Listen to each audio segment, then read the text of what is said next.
Hello. It's so great to be back here with all of you tonight.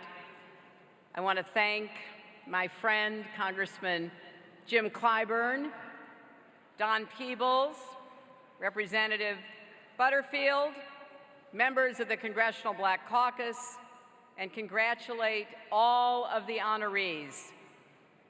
On a personal note, I want to recognize a dear friend who is retiring after 46 years, Congressman Charles Rangel.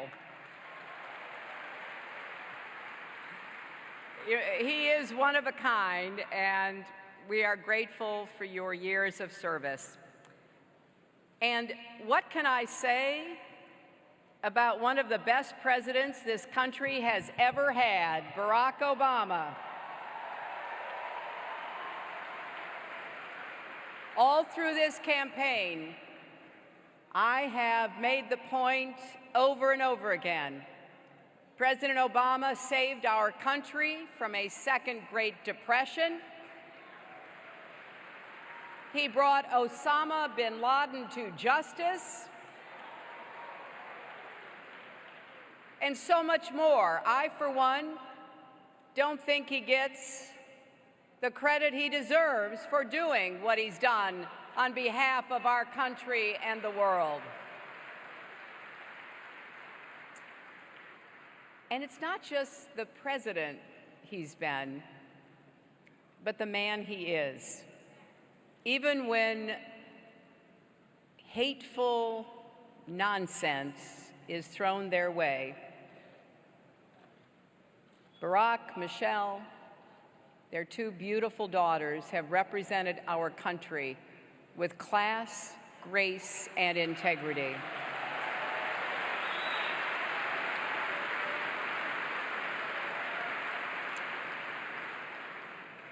As Michelle says, when others go low, we go high. I know I speak for not just everyone in this room, but so many tens of millions of Americans.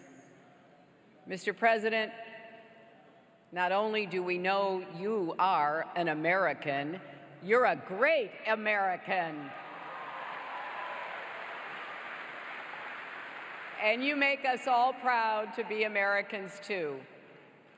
Let me thank the leadership of the CBC Foundation for this great honor, and to thank all of my friends in the Congressional Black Caucus for it as well. I dedicate it to all the trailblazers who came before me, who blazed trails that I could follow in their footsteps. Barbara Jordan, Shirley Chisholm, I would not be standing here without them. Generations of women and men who struggled and sacrificed and cleared a path for all of us. This award is also for everyone out there helping to break down the barriers holding Americans back. To leaders like all of you, and to a rising generation of young activists, to all those on the front lines dedicated to the proposition that in America, every single child deserves the chance to fulfill his or her God-given potential. This has been the cause of my life ever since I went to work for the Children's Defense Fund all those years ago. And I'm going to close my campaign the way I began my career, and the way that I will serve as your president, focused on opportunities for our children and fairness for our families.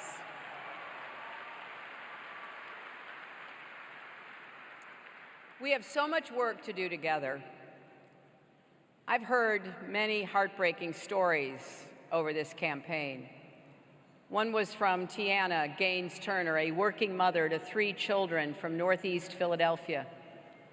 She testified at the DNC platform meeting in June and told us how her husband had been laid off and she worked in a part-time job. She said she'd been hungry more times than she could count, and that life felt like a maze because she faced barriers no matter which way she turned. But despite all of this, Tiana has hope. She still believes that her 8-year-old daughter will be president one day. And she believes that this election can make all the difference in the world to her and her family. Let's prove her right. As a country, we have a moral obligation to give her family and every family a chance to rise up and reach their dreams. That is what's at stake in this election. It's not about golf course promotions or birth certificates.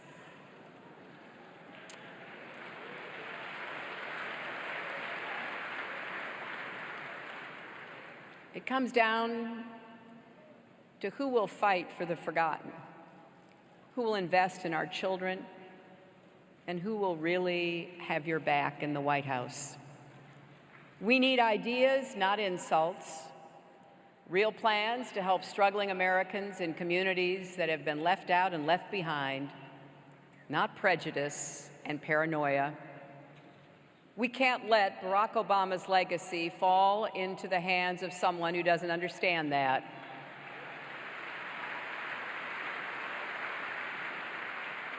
Whose dangerous and divisive vision for our country will drag us backwards. Instead, we need to come together to get incomes rising with a higher minimum wage, to invest in neglected communities with efforts like Jim Clyburn's 10-20-30 plan, to get guns out of the hands of dangerous people, to fight for a criminal justice system that actually delivers justice, and to make sure that all kids have good schools and good teachers, no matter what zip codes they live in.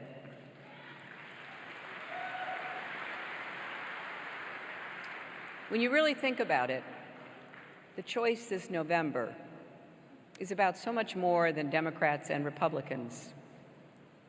As Michelle Obama said at the Democratic Convention, it's about who will have the power to shape our children for the next 4 years of their lives. It's also about the kind of country we want to be and what we want to leave behind for future generations. I thank everyone here who has been fighting for this vision over so many years. I thank all who have supported me. I want you to know I'm not taking your vote or anyone's vote for granted. I'm working every single day to earn your support, and I need your help over the next 52 days to bring our campaign across the finish line together.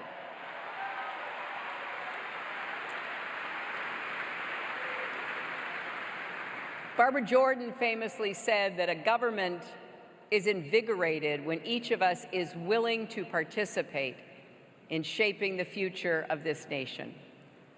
So to everyone here tonight, please keep doing what you're doing, but also help to register voters. Tell others about the clear choice in this election.